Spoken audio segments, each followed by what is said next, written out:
Всем привет, с вами Хикаро, и сегодня мы поговорим о новой части Call of Duty под заголовком World War II, но чтобы вас не корёжило от моего произношения, буду говорить просто Вторая мировая. Про Call of Duty очень сложно говорить уже последние, да уже очень много лет на самом деле. Сложно не потому, что Call of Duty не поддается какому-то анализу, а потому что серия, грубо говоря, не предоставляет для анализа новых проб.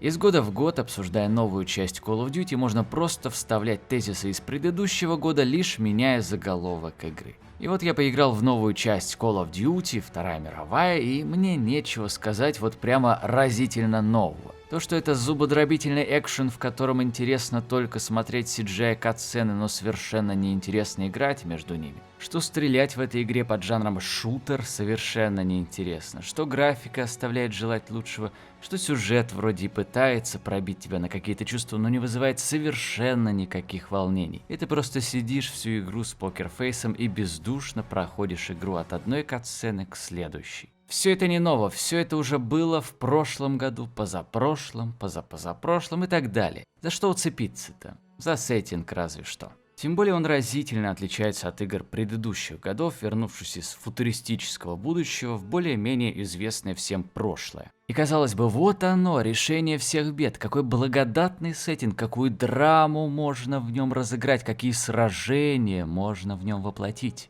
И все ограничилось лишь масштабной, но такой заезженной высадкой в Нормандии и множеством локальных, довольно мелких операций, выполняемых одним отрядом в весьма тесных локациях. То есть масштабности действий не чувствуется абсолютно никакой. Ну и нельзя, конечно же, не отметить то особое видение американцев Второй мировой войны, а также их суперменское мышление. Не могу никак винить их за это их видение, но и сопереживать им тоже не могу. Для них Вторая мировая — это, грубо говоря, поездка на пикник. Они приехали и бравой походкой почти без жертв всех взяли и спасли. А мне, как русскому человеку, заложили абсолютно другое видение и другое отношение к той войне. Для меня и для многих нас Вторая мировая — это трагедия. Для американцев это пикник во Франции. Я сейчас, конечно, жутко утрирую, но по сути так и есть. Поэтому, глядя на их видение войны, я никак не мог сопереживать тому, что там происходит. Может, для самих американцев то, что происходит в игре, и будоражит их глубинные чувства, но на моих струнах души они сыграть